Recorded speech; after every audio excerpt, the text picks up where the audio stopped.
Welcome to the lecture on applications of exponential and logarithmic functions. These problems that we're going to talk about today are word problems where you have to be able to use exponential functions and also use logarithmic functions to solve problems.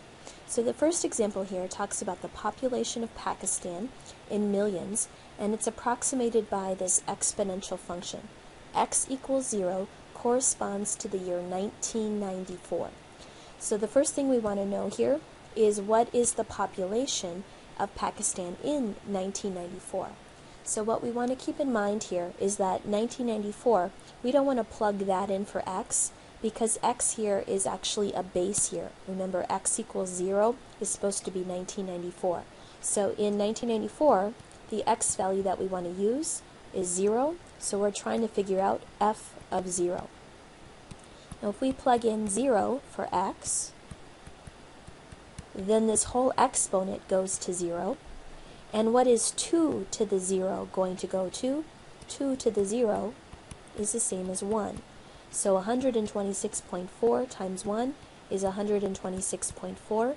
And make sure we put some units on this. Remember, this is supposed to be our population in millions. So this would be 126.4 million people. So that's our population in 1994. So then the next question is, well, what will the population be in 2019? In 2019, we need to figure out what x value that should correspond to. So we need to figure out how 2019 compares to the base year 1994. So if we subtract 2019 minus 1994, that's 25 years later. So the x value that we want to use here is 25. So this is asking for f of 25, so 126.4 times 2 raised to the 0.04 times 25. And this is something you would have to do on a calculator. So if we take out the calculator, we're going to do 126.4 times 2 raised to, and then I had two things being multiplied in my exponent, so I'm going to use parentheses, 0.04 times 25, hit enter, and our new population is 252.8. And remember, this represented millions of people. So our population in 2019 is 252.8. Okay? The next example that we're going to look at uses a very common formula that calculates amounts of money that have been invested in a bank account that's compounded a certain number of times per year. So here A is the amount of money in your account. P represents the principal invested, so that would be the initial amount of money that you invest in the account. R here is the annual interest rate offered by the bank, and when we use interest rates, we want to use them as decimals, not as percents. T is the time, always in years, and N represents the number of compounding periods per year. So you often will see compounding semi-annually, or compounding monthly, or compounding quarterly, and that will determine what your N is. So for example, if I want to find how long it takes $600 to double if it is invested at 7% interest compounded monthly, let's figure out what all of these different values represent. So in my first example here, or in my formula here, we have $600 and we want it to double. So what is the P, the principal amount of money that's being invested? Here my principal is that initial $600. We want it to double, so what we want it to accumulate to, that would be this A value, is since we want it to double, it needs to reach $1,200. It's being invested at 7%. That's your annual interest rate. We want to use it as a decimal, so instead of 7%, we want to think of it as 0.07. And finally, it's being compounded monthly. So if you're compounding monthly, that's once every month, 12 months in a year. So there are going to be 12 compounding periods per year, so N is 12. So now we're just going to take our formula and we're going to substitute everything in that we know and try to solve for what we don't know. We know we want to get A to be $1,200. We want our P to be $600. Then we have parentheses 1 plus our R was 0.07, our N was 12, and we want to raise this to the N times T. N was 12, and T we don't know. T is what we're trying to find. We're trying to find the time it takes for this to happen. So in order to solve this, there's a couple things you want to do to start off. Number one, this principal out front, this $600, we want to always divide through by that on both sides so that we can try and isolate this exponential part. So 1200 divided by 600 is just 2, and that cancels out this coefficient. The second thing you might want to do is change this 1 plus 0.0712 into a decimal, just so that you have less writing to do. So if we take our calculator out here and do 1 plus 0.07 divided by 12, we get 1.00583 repeating. Now, a lot of times when you get a long decimal like that, with lots of repeating decimals, you want to try to preserve as much accuracy as you can. So it's nice to leave that value in your calculator, and I'll show you how we can refer back to it in a moment. Now we want to solve this for t.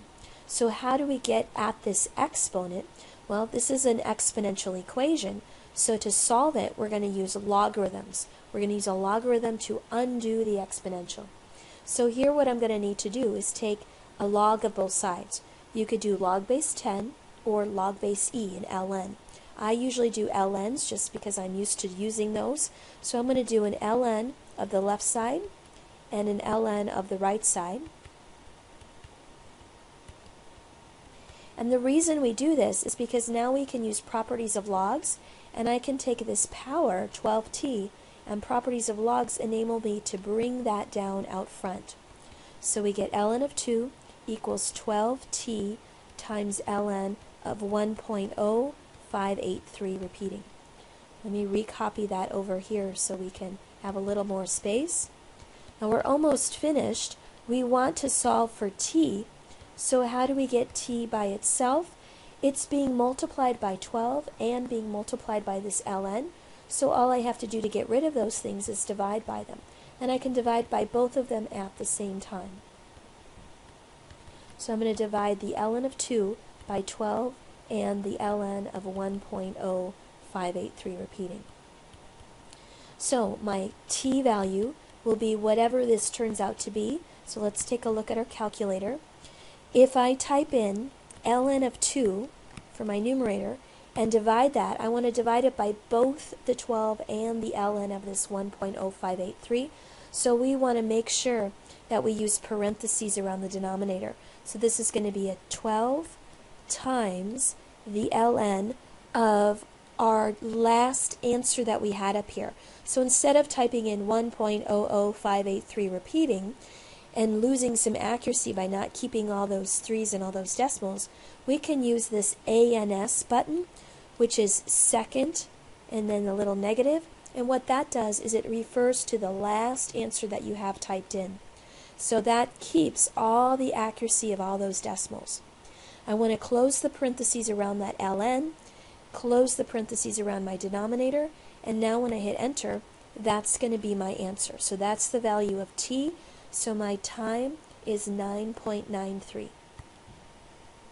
And remember that time is always given in years, so these units would be years. So it's going to take me almost 10 years to double my money.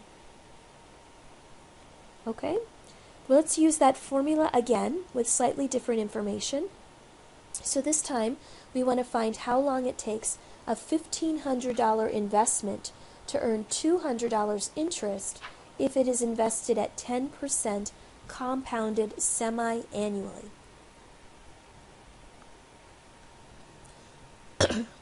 So what are our different values? We want to know what A is, P, R, N, and T. So if I am investing $1,500 and I want to earn $200 interest, then the $1,500 is your initial principal, and the amount of money A that's going to be in our account after this time period is going to be that initial principal, $1,500 plus the $200 interest. So the actual amount of money in our account will be a total of $1,700. So you want to use $1,700 for your A. Our interest rate was 10%. So as a decimal, moving your decimal 2 places to the left, that's 0.10 or 0.1. And we're compounding semi-annually. That means twice a year. So n is going to be 2. And we're trying to find out how long this takes, so the t is our variable again. So my formula was A equals P parentheses 1 plus R over N raised to the NT. And now we're going to substitute everything in.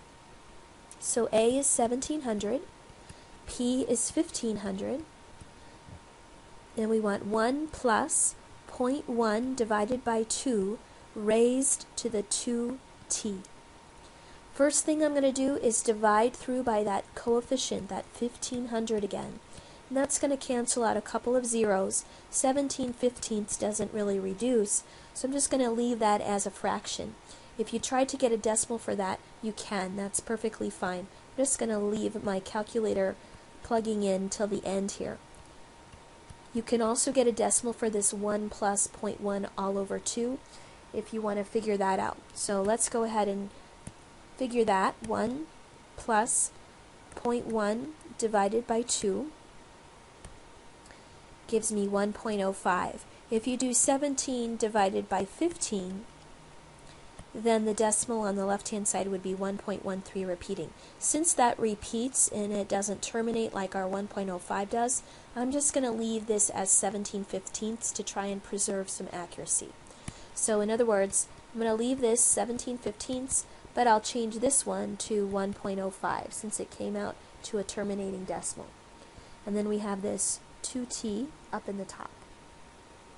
Okay, now we have to solve for t again. So in order to solve for t, we're going to have to use those logarithms again. We have to undo this exponential. So I'm going to want to take the log of both sides. You can do log base 10 or an ln. This time let's do a log base 10 since we did ln last time. So I'm just going to do log base 10 of 17/15 and log base 10 of 1.05 to the 2t. By those properties of logs, I can bring this power down out front. So I get log of 17/15 equals 2t log of 1.05. And to finish solving for t, we just need to divide through by that 2 and that log of 1.05. So on my calculator, let's type all this in. So we need log of 17 divided by 15 divided by parentheses 2 times the log of 1.05. And if I close off the parentheses for the log and close off the parentheses for the denominator, hit enter, and my time here is going to be 1.28. So I get 1.28 years. And there's my time. Okay, so compound interest problems. If you are compounding not necessarily n times per year, but compounding continuously, so every moment of every minute, every second of the day, then what happens to that formula that we had earlier is it turns into this formula. So whenever you see a compounded continuously problem, you're going to use A equals the principal P times e to the RT. So we no longer have that 1 plus R over N like we did before. That turns into a base of E. So that's the new change. So sometimes people call this the PERT formula, and it's for compounded continuously. So if we saw a problem like this one, determine the size of an account in which $3,500 earns 6% compounded continuously for 1 year, then we're going to first identify everything that we know. We're trying to find out the size of an account. So we're trying to find A. We're investing $3,500, so that's your P. Our interest rate is 6%, so as a decimal, that's going to be 0.06. And we're compounding continuously, so that means we're going to be using our PERT formula, P-E to the RT, and we're doing this for 1 year, so T here is 1. So let's plug everything in. We want A, P was 3,500, and R was 0.06, and T was 1. So this is just a straight plug into your calculator problem. You don't actually have to do any solving at all. So if we clear this out, we're going to want 3,500. Your E to the X button is right here in blue above ln, so we're going to do second ln to get E to our power, and we want 0.06 times 1, close the parentheses, and we end up with $3,716.43 if we round off. And this is a dollar amount, so that's our amount of money. Okay? Let's try that formula again, but in a different context. This time we want to find the length of time for $25,000 to triple when it is compounded at 6% annual interest, compounded continuously. So as soon as you see that phrase, compounded continuously, you know you're using PERT, P-E to the R-T. What's my initial principal P? I'm investing $25,000. We want it to triple, so that's going to be our amount A that we want to end up with, and if we triple 25,000, that's going to be 75,000. And it's 6%, so my R is 0.06, and we're trying to find the time that it's going to take for this to happen, so T is our variable. So let's plug everything in. We have 75,000 for A, we have 25,000 for P, we have our E raised to the 0.06 T. Now just like in the other problems, if you have a coefficient like this 25,000 in front of your base E, you want to divide through by it right away. Get rid of it so that you can isolate that exponential portion. We're going to divide through here and just get 3 because we're tripling.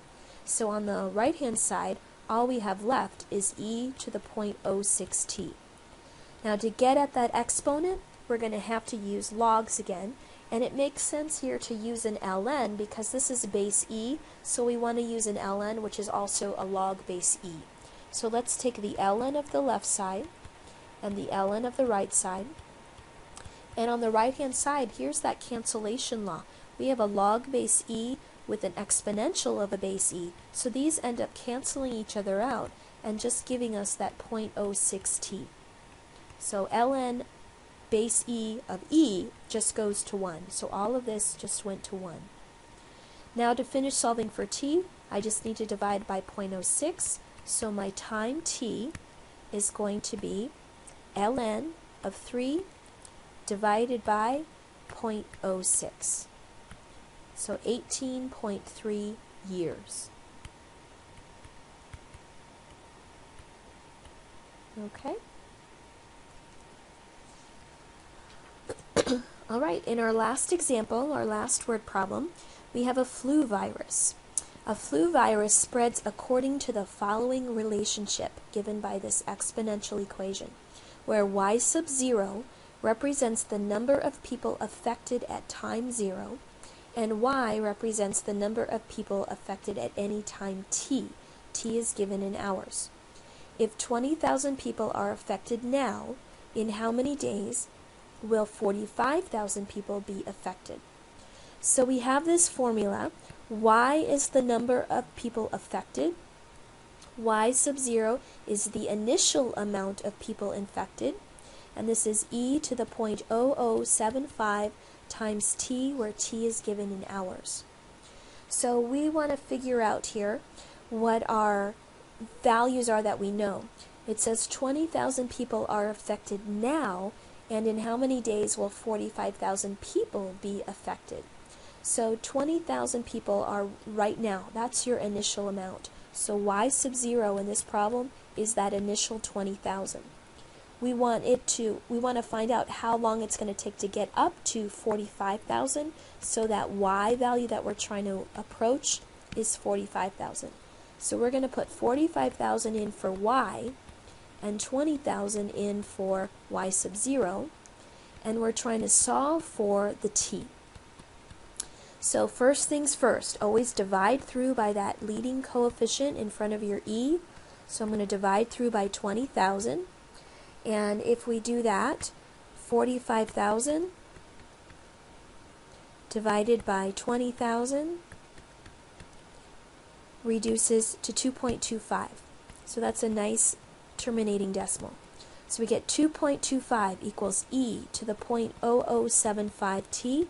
We want to solve this exponential equation for t, so we want to use logs. Since it's a base e, we want to use ln's. So I'm going to do ln of 2.25 equals ln of e to the 0.0075 t. Because an ln is base e and our exponential is base e, these cancel out to 1, so the right hand side is just that 0.0075 t. And to finish off t, we are going to divide through by 0.0075. And that, on our calculator, is going to give us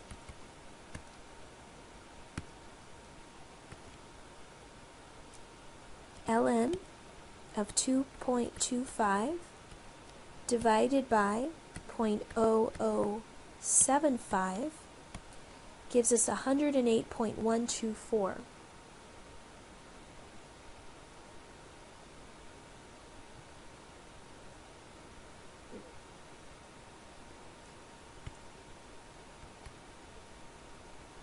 I forgot my decimals here, 0.124. And what are the units on that?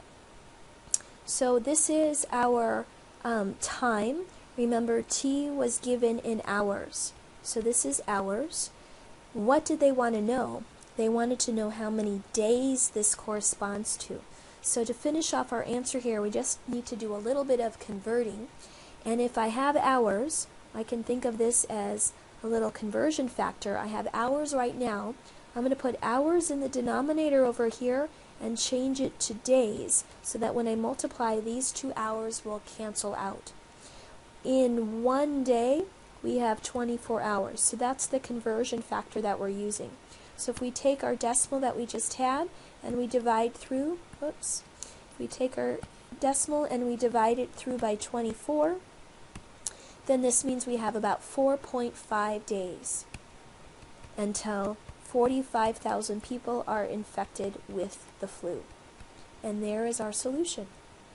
Alright, so that concludes our lecture on applications of exponential and logarithmic functions. Good luck.